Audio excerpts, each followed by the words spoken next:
ഹരി ഓം.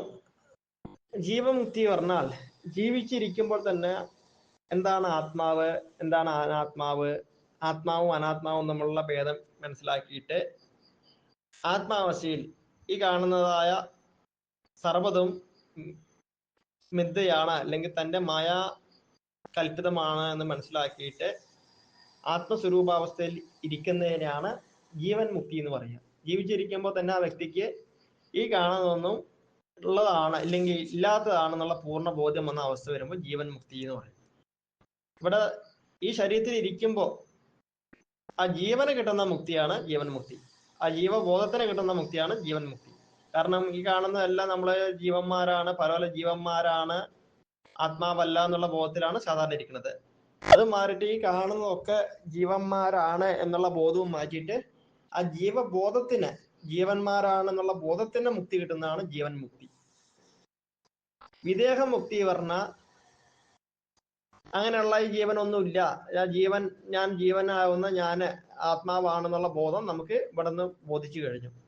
ഈ ശരീരത്തിൽ ഇരിക്കുമ്പോൾ ഇടയ്ക്കിടയ്ക്ക് പിന്നെയും പ്രാരാബ്ദങ്ങളും നമ്മൾ ഉണ്ടാക്കിയതായ കാഴ്ചകളും, കാരണം പഞ്ചേന്ദ്രിയങ്ങള് ജ്ഞാനേന്ദ്രിയങ്ങള് ഒക്കെ ഉള്ളത് കൊണ്ട് തന്നെ നമുക്ക് ഓരോ സാഹചര്യത്തിൽ ഓരോന്ന് കാണേണ്ടതും കേൾക്കേണ്ടതും മണക്കേണ്ടതും ശ്വസിക്കേണ്ടതും പ്രവർത്തിക്കേണ്ടതും ഒക്കെ ആയിട്ട് വരുമ്പോൾ നമുക്ക് അല്ലെങ്കിൽ അതിൻ്റെതായ ആസ്പദമാക്കിയിട്ടുള്ള സന്ദർഭങ്ങൾ ഉണ്ടാകുമ്പോൾ നമുക്ക് പൂർണ്ണമായിട്ട് മുക്തി അവസ്ഥ സിദ്ധിക്കില്ല.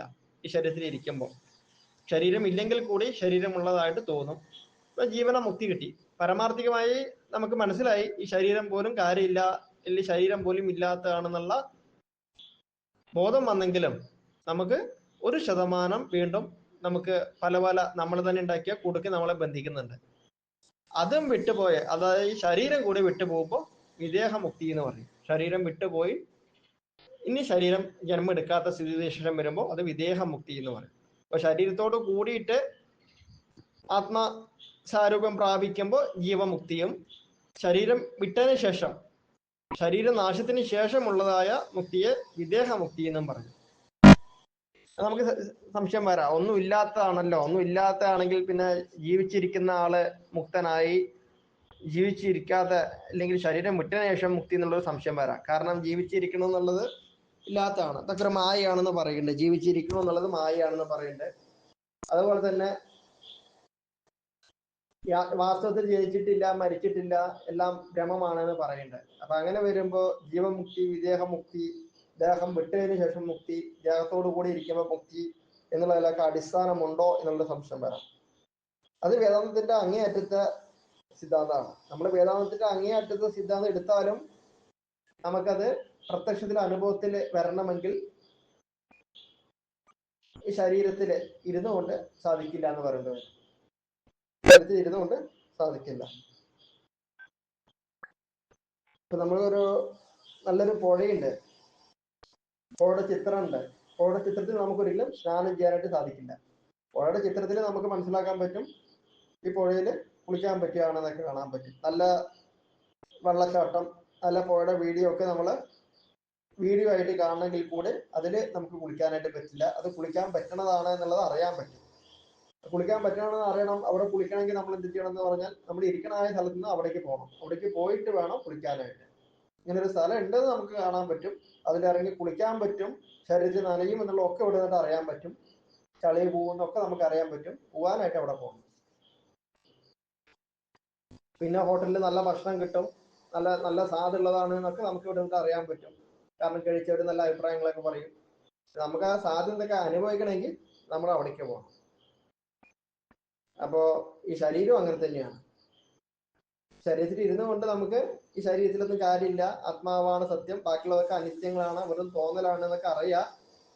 പക്ഷെ നമുക്ക് ഈ ശരീരം വിട്ടുപോയാലാണ് വിദേഹമുക്തിയായിട്ട് അല്ലെങ്കിൽ യഥാർത്ഥമായ ശാരീരിക പ്രാപിക്കണമെന്ന് പറയാൻ പറ്റും. നമുക്ക് വീണ്ടും സംശയം വരാം. അപ്പൊ നമുക്ക് ഒരു പുഴ ഇതൊക്കെ അടുത്തുണ്ട്, പുഴയെ കുറിച്ചിട്ട് നമുക്ക് ഇവിടുന്ന് അറിഞ്ഞു, നമുക്ക് അവിടേക്ക് പോകാൻ പറ്റില്ല എന്ന് വെച്ചാൽ പോകാൻ പറ്റും, പോയി കുളിക്കാൻ പറ്റും. പോണതായ പുഴ ഗംഗയൊക്കെ ആണെങ്കിലോ നമ്മുടെ കയ്യിൽ അധികം സാമ്പത്തികം ഇല്ല, ഗംഗയിൽ പോയിട്ടാണ് കുളിക്കണമെങ്കിലോ അതിനുള്ള സാമ്പത്തികം നമ്മൾ ആർജിക്കണം. സാമ്പത്തികം ആർജിച്ചാൽ മാത്രമാണ് ഗംഗയിൽ പോയി കുളിക്കാൻ പറ്റുള്ളൂ, അല്ലെങ്കിൽ സമുദ്രത്തിൽ പോയി കുളിക്കാൻ പറ്റുള്ളൂ. പരിമിതമായ പുഴയിൽ കുളിക്കാം, ലക്ഷ്യം മഹനീയമാണ്, ലക്ഷ്യം വലിയ വലിയ ബൃഹത്തായതാണ് ലക്ഷ്യം, അല്ലെങ്കിൽ ആത്മാവ് എന്നുള്ളത് അറിഞ്ഞു കഴിഞ്ഞാൽ അതിന്റെ സ്ഥാനം വളരെ ദൂരത്താണ്. ജീവമുക്താവസ്ഥയിൽ നമുക്ക് മനസ്സിലാവുന്നത് ഈശ്വരൻ മാത്രമാണ് സത്യം, അല്ലെങ്കിൽ ആത്മാവാണ് ഞാൻ എന്നുള്ള ബോധ്യം വന്നു. ആ മായ സിദ്ധാന്ത പ്രകാരം ഈ കാണുന്നതൊക്കെ മായയാണെന്ന് പൂർണ്ണ ബോധ്യമാവണമെങ്കിൽ അത്രത്തോളം ദൂരത്തേക്ക് സഞ്ചരിക്കാനുള്ള ഇന്ധനം നമുക്ക് വരാനുണ്ട്. അത്രത്തോളം ദൂരത്തേക്കുള്ള ഇന്ധനം, അല്ലെങ്കിൽ അത്രത്തേക്കും ദൂരത്തേക്കുള്ള കുളിക്കാനുള്ള, സ്നാനത്തിനുള്ള യാത്രാ ചെലവ് നമുക്ക് വേണമെങ്കിൽ നമ്മള് പൂർവ്വജന്മാർജിതമായിട്ട് നമ്മൾ എന്തൊക്കെ പ്രാരാബ്ദം ഉണ്ടാക്കിയോ പ്രാരാബ്ദങ്ങളൊക്കെ തീരാനുണ്ട്. ഇവിടെ അറിവ് വന്നു കൊണ്ട് കാര്യമില്ല, പ്രാരാബ്ദം തീരണം. പ്രാരാബ്ദം തീർന്നാലാണ് ആവുള്ളൂ. ഒരാൾക്ക് നന്നായിട്ട് വിശക്കുണ്ട്, ഭക്ഷണമൊക്കെ കൊണ്ടുവന്നു, ഭക്ഷണം കൊണ്ടുവന്ന വഴിക്ക് നല്ല ചൂടുള്ള ഭക്ഷണമൊക്കെ വന്നു, അയാളുടെ നാക്കിന് പെട്ടെന്നൊരു മുറി വന്നു കഴിഞ്ഞാൽ അയാൾക്ക് കഴിക്കാൻ പ്രയാസമാണ്. അപ്പൊ മുറി ഒന്ന് ആറണ വരെയും മുറിയുടെ രക്തം നിൽക്കണ വരെയും ഒന്ന് ക്ഷമിക്കണം, അല്ലെങ്കിൽ ഒന്ന് കാത്തിരുന്നാൽ മാത്രമേ അയാൾക്ക് സാധുള്ള പായസമായിക്കോട്ടെ, സാധുള്ള ഭക്ഷണമായിട്ടേ കഴിക്കാൻ പറ്റുള്ളൂ. ഇല്ലെങ്കിൽ എരിവിന്റെ അംശം അയാളെ ബുദ്ധിമുട്ടിക്കും. എരിവിന്റെ അംശം ബുദ്ധിമുട്ടിക്കുമ്പോൾ അയാൾക്ക് അത് കഴിക്കാനായിട്ട് ബുദ്ധിമുട്ടായിട്ട് മാറും. നമ്മൾ പൂർവ്വജന്മാർജിതായിട്ട് ഒരുപാട് പ്രാരാബ്ദം കൊണ്ടുവന്നിട്ടുണ്ട്. നാക്കിലെ മുറി പോലെ തന്നെ മുറി വരുമ്പോൾ നമുക്ക് ഇതൊന്നും കഴിക്കാനായിട്ട് പറ്റില്ല, നമുക്കത് ബുദ്ധിമുട്ടായിട്ട് മാറും. അതൊക്കെ നമുക്ക് നന്നായിട്ട് ഓടാൻ അറിയാം, എല്ലാം പറ്റും, ഒരുപാട് പ്രാവശ്യം നമ്മൾ ജയിച്ചിട്ടുണ്ട് സ്പോർട്സിലൊക്കെ. പക്ഷെ സ്പോർട്സ് നടക്കുന്ന അതേ ദിവസം തന്നെ നമുക്ക് കാലുളുക്കി കഴിഞ്ഞാൽ സ്പോർട്സിൽ നമുക്ക് വിജയിക്കാൻ പറ്റില്ല, വേറൊരാളായിരിക്കും വിജയിക്കാം. എല്ലാ വർഷം വിജയിച്ചു പോയിട്ട് കാര്യമില്ല, ഈ വർഷം വിജയിക്കാനായിട്ട് നമ്മുടെ കാലിന് ഒരു ഒടിവ് സംഭവിച്ചു, അതുകൊണ്ട് നമ്മൾ തോൽവിയായി മാറും നമ്മളത്. അപ്പൊ പ്രാരബ്ധം നമുക്ക് കാലോടി വന്നപ്പോൾ നമുക്കത് മാറിയാൽ മാത്രമാണ് വീണ്ടും വിജയിക്കാൻ പറ്റുള്ളൂ. അതുപോലെ ഒരുപാട് ജന്മങ്ങളിൽ ആത്മാവാകുന്ന ഞാൻ ഒരുപാട് വാസനകൾ കൊണ്ടാണ് ഇവിടെ വന്നത്. ആ വാസനകളാണ് എനിക്ക് ശരീരം തന്നത്. ആ ശരീരത്തിൽ ഇരുന്നു കൊണ്ട് എനിക്ക് ഞാൻ ആത്മാവാണെന്ന് പൂർണ്ണ ബോധ്യം വന്നാലും, എപ്രകാരമാണോ ഓടാൻ കഴിയുന്ന വ്യക്തിക്ക് ഓടിയാൽ ജയിക്കും തോന്നിയിട്ടും അയാൾക്ക് ഓടാൻ പറ്റാതെ വരുന്നത്, അതുപോലെ ഞാൻ ആത്മാവാണെന്ന് എത്ര ബോധ്യം വന്നാലും അയാൾക്ക് എണിച്ചിട്ട് ആത്മാവിന്റെ രൂപത്തെ പ്രാപിക്കാനായിട്ട് പറ്റില്ല. കാരണം അയാൾക്ക് പ്രാരാബ്ദങ്ങൾ ഒരുപാട് അയാൾ വാങ്ങി കൂട്ടിയിട്ടുണ്ട്, അല്ലെങ്കിൽ അയാൾക്ക് സംഭവിച്ചിട്ടുണ്ട്. ആ പ്രാരാബ്ദത്തിന്റെ തീരണം. ആ പ്രാരാബ്ദത്തിൻ്റെതായ പ്രാരാബ്ദത്തിൻ്റെതായ ബോധമാണ് ശരീരം എന്നുള്ളത്. ആ ശരീരത്തിൽ ഇരുന്നിട്ട് എനിക്ക് പറ്റും എന്നൊക്കെയുള്ള നമുക്ക് ജീവന്റെ മുക്തി അവസ്ഥയിൽ ഇരിക്കാൻ പറ്റും, ജീവന്റെ മുക്തി അവസ്ഥ. ശരീരം വിട്ട് നമുക്ക് പോവാനായിട്ട് പറ്റില്ല, പ്രാരാബ്ദം അവിടെ തടസ്സമായിട്ട് നിൽക്കും. ആ പ്രാരാബ്ദം എപ്പോൾ നമുക്ക് തീരണോ, നമുക്ക് അതിനുള്ള എല്ലാ യോഗ്യതയും പൂർവ്വജന്മാർജിതായ സഞ്ചിത ആഗമം എന്നൊക്കെ പ്രാരാബ്ദങ്ങളുണ്ടല്ലോ, പലതരത്തിലുള്ള പ്രാരാബ്ദങ്ങളുണ്ട്. അതെല്ലാം നമുക്ക് എപ്പോൾ തീരണോ, വരുത്താനായിട്ട് നമുക്ക് പ്രാരാബ്ദം ഒന്നും ഇല്ലാതാക്കണോ, അപ്പൊ നമുക്ക് എല്ലാം തീർന്നിട്ട് നമ്മളൊരു മുക്താവസ്ഥയെ പ്രാപിക്കും. മുക്താവസ്ഥ പ്രാപിച്ചു കഴിയുമ്പോൾ ഇനി പ്രാരാബ്ദങ്ങളൊന്നും ഇല്ല തീരാൻ എന്നുള്ളതാവുമ്പോൾ നമ്മുടെ ശരീരം അവിടെ വീഴും. തീർക്കാനായിട്ട് ഒന്നുമില്ല, ഇനി വരുത്താനായിട്ടുള്ള പ്രാരാബ്ദങ്ങളായിട്ട് നമ്മളൊന്നും ചെയ്യണമില്ല. കർമ്മങ്ങളൊന്നും ചെയ്യാതെ ഇനി ഭാവിയിലേക്കുള്ള കർമ്മങ്ങളിലേക്ക് നമ്മൾ ചെന്നുപെടണമെങ്കിൽ ഈ ശരീരം പൂർവ്വജന്മാരുടേതായ കർമ്മങ്ങളോടുകൂടി തീർന്നു. ഇതിനോടുകൂടി അദ്ദേഹം ഈ ശരീരം വിട്ട ഉടനെ എന്താണോ ജീവൻ മുക്ത അവസ്ഥയിൽ നിന്ന് വിദേഹമുക്തി, ഇനി തിരിച്ചു വരാത്തതായ മുക്തി. വിദേഹം എന്ന് പറഞ്ഞാൽ ദേഹത്തിൽ വിശേഷാലുള്ള ദേഹമാണ്, അങ്ങേയറ്റത്തെ ദേഹം. വിശേഷാലുള്ള അങ്ങേയറ്റത്തെ ദേഹത്തിൽ നിന്ന് പോലുള്ള മുക്തിക്കാണ് വിദേഹമുക്തി പറയുക. കാരണം ദേഹമുക്തി ഉണ്ട്, ജീവമുക്തി പറഞ്ഞാൽ വിദേഹമുക്തി പറഞ്ഞാൽ അങ്ങേയറ്റത്തെ ദേഹത്തിൽ നിന്ന് പോലും മുക്തി. സൂക്ഷ്മദേഹം പോലും ഉണ്ടാവണില്ല, സൂക്ഷ്മ ശരീരം പോലും ഉണ്ടാവണില്ല, അങ്ങനെ ഇനി ജനിക്കണേ ഇല്ല എന്നുള്ള ആ മുക്തി അവസ്ഥയെ പ്രാപിക്കുന്നുണ്ട്. അതുകൊണ്ടാണ് വിദേഹമുക്തി എന്ന് പറയുന്നത്. അപ്പോ എല്ലാം തീരണം. ജീവമുക്താവസ്ഥയില് അനുഭവത്തോട് കൂടിയിട്ട് നമ്മുടെ ശരീരം, നമ്മുടെ കാലിലെ മുറിവ് ഉണങ്ങാൻ കാത്തിരിക്കുന്ന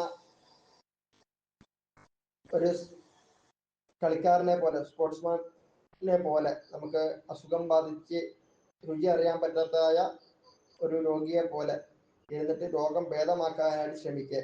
പൂർവ്വജന്മാർജിതമായ പ്രാരാബ്ദങ്ങളെ അനുഭവിച്ച് ജീവിക്കുക, പുതുതായിട്ടൊന്നും വരുത്താതിരിക്കുക, പുതുതായിട്ട് ആരോഗ്യപരമായ കാര്യങ്ങളിലോ നമുക്ക് ഒരു ബുദ്ധിമുട്ടും വരുത്താതിരിക്കുക. അതായത് വീണ്ടും വീണ്ടും കർമ്മങ്ങൾ ചെയ്ത് കർമ്മബാധ നമ്മൾ പിടികൂടാതിരിക്കുക. ഈ ലോകം ഇല്ലാത്തതാണെന്ന് നിത്യമായി അനുസന്ധാനം ചെയ്തുകൊണ്ടേയിരിക്കുക, നിത്യമായി വിചാരത്തിൽ ഉറപ്പിച്ചുകൊണ്ടിരിക്കുമ്പോൾ ആ ശരീരം കർമ്മങ്ങൾക്ക് വീണ്ടും പ്രചോദനമായി തീരില്ല. അങ്ങനെയുള്ള കർമ്മങ്ങളൊക്കെ പിന്നെ നിൽക്കും. പൂർവജന്മാർജിതമായിട്ടുള്ള കർമ്മങ്ങൾ മാത്രം ചെയ്യേണ്ടതായി വരും.